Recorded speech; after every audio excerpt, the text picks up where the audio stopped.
감사함으로 하나님의 말씀을 우리의 온 심령에 받았습니다. 지혜와 분별력을 주는 하나님의 말씀, 지혜와 분별력을 주는 하나님의 말씀, 이런 제목으로 같이 은혜 나누겠습니다. 여러분은 스스로 생각하기에 나는 지혜로운 사람이야, 이렇게 생각하십니까? 아니면 나는 정말 어리석은 사람이야, 이렇게 생각하십니까? 지혜로운 사람은 어떤 사람입니까? 어리석은 사람은 또 어떤 사람이죠? 지혜로운 사람과 어리석은 사람을 구분하는 기준은 뭡니까? 오늘 지혜와 명철의 근원 되시는 하나님이 인간들을 향하여 소리를 높여 이렇게 외치십니다. 잠언 8장 1절부터 4절까지 말씀입니다. 지혜가 부르지 아니하느냐? 명철이 소리를 높이지 아니하느냐? 그가 길가의 높은 곳과 내거리에 서며 성문 곁과 문 어귀와 여러 출입하는 문에서 불러 이르되, 사람들아 내가 너희를 부르며 내가 인자들에게 소리를 높이노라. 하나님은 지혜와 명철의 근원이 되십니다. 지혜는 히브리어로 호크마입니다. 뜻은 문제를 해결하는 능력이에요. 지식을 가지고 있는 게 지혜가 아니고, 경험이 많은 게 지혜가 아니고, 문제가 생겼을 때 그 문제를 해결할 수 있는 게 바로 지혜입니다. 또 지혜는 선택의 상황에 놓였을 때 바른 것을 선택할 줄 아는 것이 지혜입니다. 옳은 것, 바른 것, 이 모든 것을 잘 선택할 줄 아는 것이 지혜입니다. 하나님은 지혜의 근원이십니다. 명철은 뭡니까? 명철은 히브리어로 타분나입니다. 분별하는 능력입니다. 옳고 그른 게 뭔지, 또 선하고 악한 것이 뭔지 분별할 줄 아는 것, 구분할 줄 아는 것, 속지 않는 것, 이것이 명철입니다. 하나님은 명철의 근원이셔서 인간은 사람은 속여도 하나님은 속이지 못합니다. 하나님은 속지 않으시고 명확하게 분별하시고 그리고 바르게 판단하십니다. 지혜와 분별력을 가지신 하나님이 소리를 높여서 사람들을 부르십니다. 내게로 와라. 사람이 많은 곳에서 소리를 높여서 하나님께로 오라고 하나님이 외치십니다. 길가 높은 곳에서, 내거리에서, 성문 곁에서, 문 어귀에서, 여러 출입문에서 하나님이 외치십니다. 누구를 향해서 외치시는 겁니까? 누구를 부르시는 겁니까? 오늘 잠언 8장 5절에 나와 있습니다. 어리석은 자들아 너희는 명철할지니라, 미련한 자들아 너희는 마음이 밝을지니라. 하나님은 지금 어리석은 자를 향하여 내게로 오라고 부르고 계십니다. 하나님은 미련한 자들을 향하여 내게로 오라고 부르고 계십니다. 어리석다 히브리어로 푸띠입니다. 뜻은 단순하여 속기 쉬운 사람을 말합니다. 좋은 것과 나쁜 것이 함께 있는데 그걸 다 보지 못하고 단편적으로만 보고 겉모습만 보고 쉽고 단순하게 판단하는 사람, 그래서 속아 넘어가기 쉬운 사람이 어리석은 사람입니다. 미련한 사람은 어떤 사람입니까? 미련하다 히브리어로 캐실입니다. 뜻은 감각이 둔한 것입니다. 감각이 둔하여 잘 알아차리지 못합니다. 다른 걸 잘 구분하지 못합니다. 그래서 둔하여 바른 판단과 바른 결정을 내리지 못합니다. 하나님은 어리석은 자에게 명철하여 지라고 말씀하십니다. 명철은, 이때 명철은 사람들의 속임수를 분별하는 것입니다. 또 감각이 둔한 미련한 사람을 향하여 마음이 밝아지라고 명령하십니다. 마음이 밝아진다. 이 밝아진다는 말은 히브리어로 빈입니다. 뜻은 분별한다는 뜻도 있지만 마음을 열고 주의를 기울여 배운다는 뜻이 있습니다. 하나님은 어리석은 사람과 미련한 사람 모두에게 마음을 열고 주의를 기울여 배우라고 명령하십니다. 무엇을 향하여 마음을 열고 무엇을 향하여 주의를 기울여 배워야 합니까? 하나님과 하나님의 말씀입니다. 하나님을 향하여 마음의 문을 열고 하나님의 말씀을 진지하게 배우게 될 때 우리는 속기 쉬운 어리석은 사람에서 분별력을 가진 사람이 되고 감각이 둔한 사람에게서 감각이 예민한 사람이 됩니다. 여기서 우리는 어리석은 사람이 누구인가를 알게 됩니다. 어리석은 사람은 하나님께 배우지 않는 사람입니다. 교회에 나와도 하나님 앞에 나와도 하나님의 말씀을 들어도 배움이 없는 모든 사람은 다 어리석고 미련합니다. 어리석고 미련한 사람에게는 이런 특징이 있습니다. 어리석은 사람과 미련한 사람에게는 삶의 원칙과 기준이 없습니다. 하나님의 말씀에 뿌리를 둔 원칙과 기준이 없이 인생을 어떻게 사느냐, 자기 생각대로 자기 느낌대로 살아갑니다. 그래서 인생의 중요한 일들을 어처구니 없이 너무나 단순하고 게으른 방식으로 선택하고 결정합니다. 이거 중요한 일이야. 그렇게 말을 해놓고 결정은 너무나 단순하게 합니다. 중요한 일을 결정할 때 전체가 아닌 부분을 보고 결정합니다. 진실을 확인하는 과정과 또 여러 점검 사항을 점검하지 않고 마음의 추측대로, 마음의 느낌대로 저 사람 좋으니까 잘 될 거야, 저 일이 유망하니까 잘 될 거야, 이렇게 성급하게 조급하게 선택하고 결정합니다.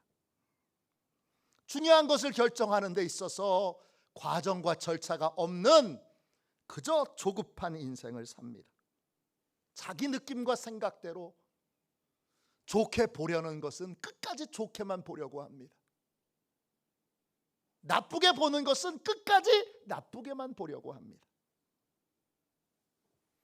충분한 확인과 점검의 과정을 거치지 않고 시간에 쫓겨서 조급하게 선택하고 결정합니다. 그런데 이런 선택과 결정을 하고 실수를 반복하면서도 이걸 고치지 못합니다. 왜 그러냐? 이렇게 어리석은 사람은 재밌게도 자기를 다른 사람보다 똑똑하다고 생각합니다.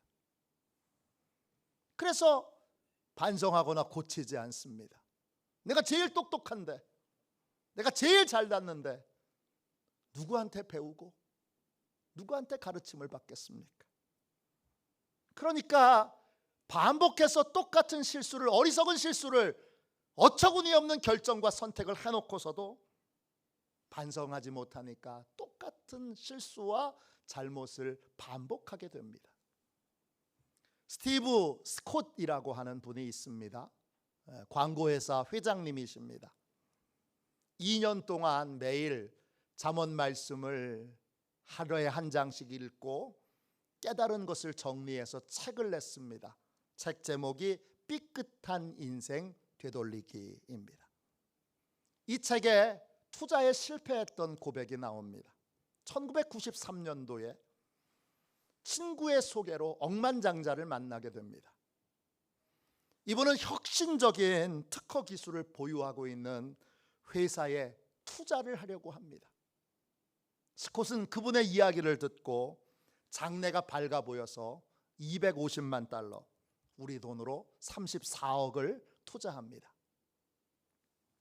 1998년도 스콧은 최근에 알게 된 친구가 자기 회사를 주식에 이제 상장하게 될 것이라고 얘기하는 그 소리를 듣고 그 친구 회사에 300만 달러를 투자합니다. 우리 돈으로 41억입니다. 2000년 내에 사촌이 주식 전문가를 소개해 줍니다. 이 주식 전문가는 4년 만에 5천 달러를 1,400만 달러로 그렇게 바꿨다고 자랑했습니다. 한국 돈으로 말하면 주식 투자로 680만 원을 191억으로 바꾼 것입니다. 그 말을 듣고 스콧과 그 사촌은 함께 200만 달러를 투자합니다. 한국 돈으로 27억입니다. 세 번에 걸쳐서 750만 달러, 한국 돈으로 102억 원을 투자하게 됩니다. 투자의 결과는 성공했을까요? 참혹하게 실패했습니다. 750만 달러를 투자했는데 현재 20만 달러가 남았습니다. 97%의 참혹한 손해를 본 것입니다. 참혹한 손해를 보고 스콧은 자신이 무엇을 잘못했는지 반성하게 됩니다. 그는 잠언이 말하는 오늘 본문에 나오는 어리석은 자였습니다. 분명한 투자의 원칙과 기준이 없었고 자기의 생각, 자기의 느낌대로 투자했습니다.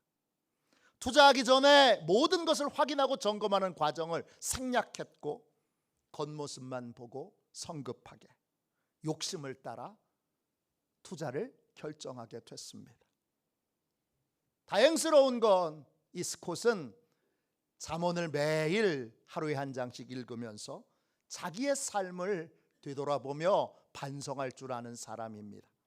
그래서 세 번의 실패를 겪었지만 그 이상의 실패를 반복하지 않을 수 있었습니다. 왜냐?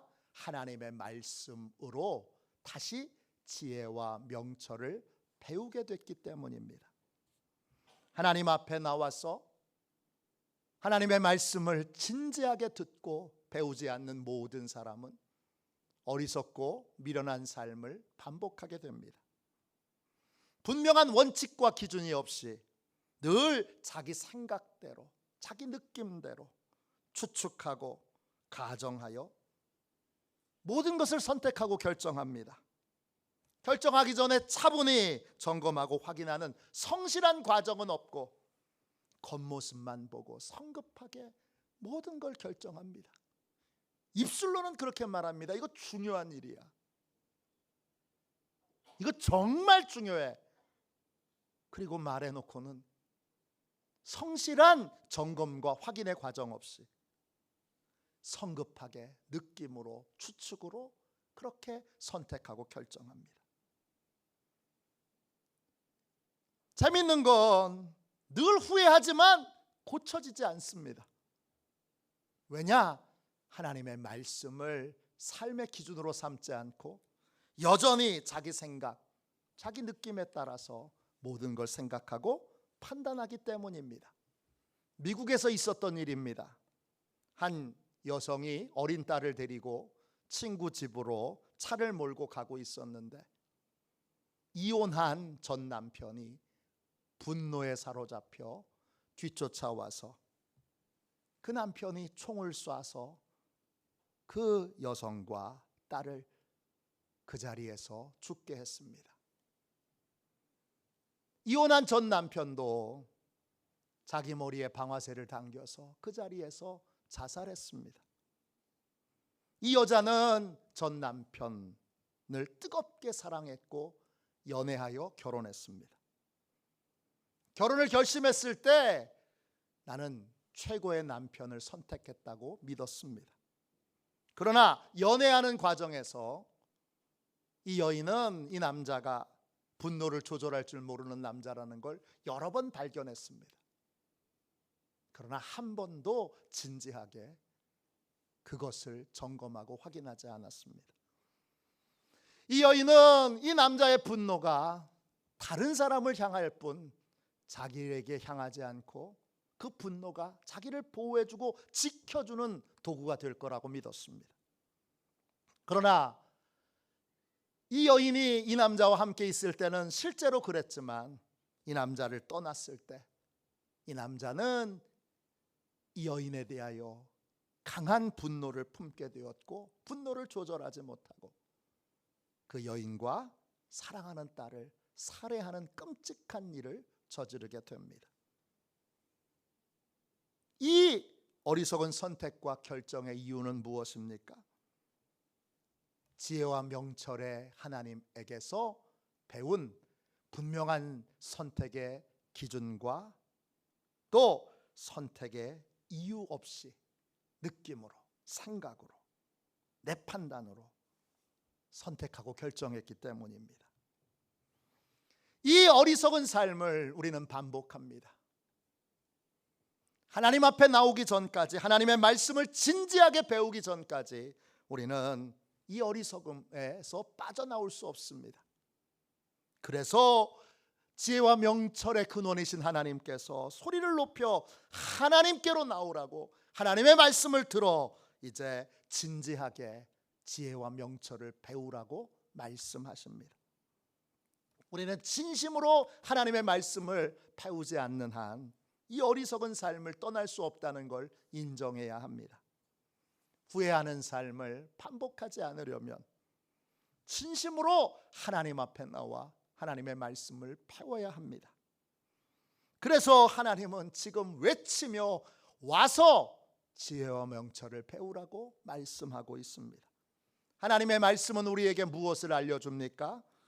세 가지를 알려줍니다. 잠언 8장 6절입니다. 너희는 들을지어다 내가 가장 선한 것을 말하리라 내 입술을 열어 정직을 내리라. 하나님의 말씀은 첫 번째 가장 중요한 것을 우리에게 알려줍니다. 하나님이 우리에게 가장 선한 것을 말씀하신다고 합니다. 그 선한 것, 가장 선한 것, 히브리어로 나가드입니다. 뜻은 가장 중요한 것, 으뜸이 되는 것, 그런 뜻입니다. 인생의 모든 문제들을 해결할 수 있는 핵심이 되는 원리를 하나님은 하나님의 말씀으로 알려주십니다. 그러니까 하나님의 말씀을 배우면 우리는 모든 상황에 적용할 수 있는 인생의 원리들을 배우게 됩니다. 둘째, 하나님은 평안한 번영의 삶을 살도록 우리에게 말씀하십니다. 오늘 하나님이 입을 열어서 정직을 내리라 그렇게 말씀하십니다. 정직을 낸다는 게 뭐예요? 정직을 낸다는 말이 히브리어로 메사르입니다. 뜻은 평안한 길, 번영의 길을 가게 한다는 것입니다. 하나님은 무장의 길, 평안한 길이 어떤 길인지를 우리에게 알려주길 원하십니다. 하나님은 우리가 번영하는 길이 어떤 길인지를 알려주길 원하십니다. 그래서 하나님의 말씀을 잘 배우면 평안의 길과 번영의 길을 가게 됩니다. 세 번째, 하나님은 어떤 상황에도 변하지 않는 진리를 말씀해 주십니다. 잠언 8장 7절입니다. 내 입은 진리를 말하며 내 입술은 악을 미워하느니라. 하나님은 진리를 말하세요. 진리, 히브리어로 에메트예요. 변하지 않는 한결같은 진실, 이게 진리예요. 변하지 않아요. 그러니까 진리를 믿고 따르면 후회하지 않는 삶을 살게 됩니다. 변함없이 평안한 길로, 형통한 길로 우리를 인도하시기 때문입니다. 하나님의 말씀은 우리를 속이지 않습니다.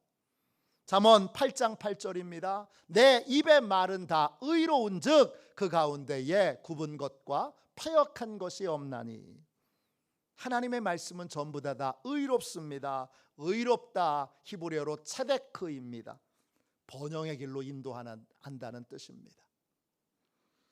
그리고 그 번영의 길로 인도하는 하나님의 말씀에는 굽은 것이나 패역한 것이 없습니다. 굽었다 히브리어로 파탈입니다.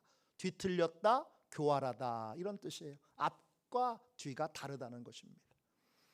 하나님의 말씀은 앞과 뒤가 동일합니다. 하나님의 말씀은 언제나 진실하고 하나님은 어떤 순간에도 우리를 속이지 않으십니다. 또 패역하다는 말은 히브리어로 이퀘드입니다. 뜻은 부패하거나 변질됐다는 것입니다.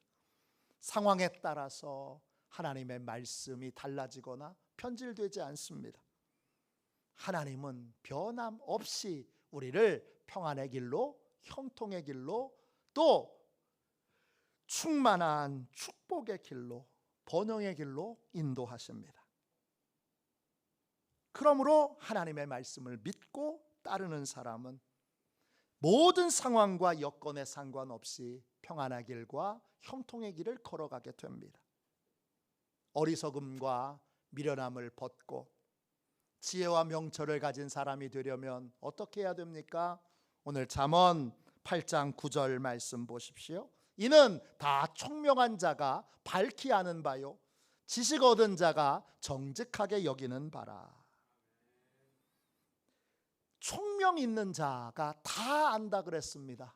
총명이 있다 이 말이 히브리어로 나코아흐입니다. 뜻은 하나님 앞에서 삶을 살아간다, 꼬람대고 하나님의 시선 앞에서 삶을 산다 이런 뜻이에요. 지혜와 명철을 가지려면 하나님 앞으로 나와서 하나님의 말씀을 듣고 배워 하나님의 시선 앞에서 하나님의 임재 가운데 삶을 살아야 합니다. 그렇게 되면 모든 것을 밝히 알게 되고 그리고 가장 빠른 길, 가장 평안한 길, 또 가장 형통한 길이 무엇인지를 알게 됩니다. 우리는 어리석음과 미련함을 반복하는 삶을 끝내야 합니다. 그러려면 제일 먼저 내가 어리석은 사람이라는 걸 인정해야 합니다. 하나님의 말씀을 배우기 전까지 나는 끊임없이 중요해 말은 그렇게 해놓고 너무나 어처구니 없이 너무나 쉽고 너무나 단순하고 너무나 조급하게 선택하고 결정합니다. 이 삶을 끝맺으려면 겸손하게 하나님 앞에 나와 하나님의 말씀을 배우는 삶을 살아야 합니다. 그리고 하나님의 말씀으로 삶의 원칙과 기준을 세워야 합니다. 하나님의 말씀으로 삶의 원칙과 기준을 세우는 건 무너지지 않는 인생의 집을 짓는 것입니다. 고대 사회에는 기초공사 없이 집을 지었습니다. 그래서 태풍이 한번 불면 마을 전체가 다 파괴됩니다. 그러나 지금은 어디를 가도 기초 없이 건물을 짓지는 않습니다. 이 건물이 튼튼하냐 튼튼하지 않느냐는 기초에 달려있기 때문입니다. 우리의 인생도 무너지지 않는 인생의 집을 지으려면 하나님의 말씀으로 삶의 기준과 원칙을 세워야 합니다. 그리고 하나님 앞에서 그 세워진 원칙과 기준을 지켜나가는 삶을 살아야 하고, 특별히 중요한 것을 선택하고 결정할 때에는 그 세워진 기준과 원칙을 따라서 신중하게 점검하고 확인하고 판단하고 선택하고 결정해야 합니다. 그게 지혜 있는 삶입니다. 또 잘못된 선택과 결정을 했다면 삶의 기준과 원칙을 통해서 반성하고 고치고 그리고 회복하는 삶을 살아야 합니다. 어리석고 미련한 사람은 반성할 줄 모릅니다. 또 고칠 줄 모릅니다. 이런 삶에 왜 반성이 없느냐? 하나님의 말씀이 없기 때문입니다. 하나님의 말씀으로 원칙과 기준을 세운 것이 없으니까 그저 자기 생각대로, 자기 느낌대로 겉모습을 보고 성급하게, 급하게, 대충 판단하고 결정합니다. 지혜와 명철을 가진 인생은 하나님의 말씀으로 배운 삶의 기준과 원칙이 있습니다. 그리고 그 원칙을 따라 삶을 살기에 후회 없고 형통한 삶을 살게 됩니다. 모든 어리석음을 벗고 하나님의 말씀으로 지혜와 명철을 배우고 따르는, 하나님의 말씀으로 삶의 원칙이 있는 이 시대, 우리가 다 어리석은 결정과 선택을 하는 이유는 분명한 기준과 원칙이 없기 때문이 아닙니까? 다시 한번 하나님의 말씀을 잘 배워 삶의 기준과 원칙을 세워 후회 없는 삶, 지혜와 명철을 가진 복된 삶을 사는 저와 여러분이 되시기를 주님의 이름으로 축원합니다. 기도하겠습니다. 자비로우신 하나님, 저희는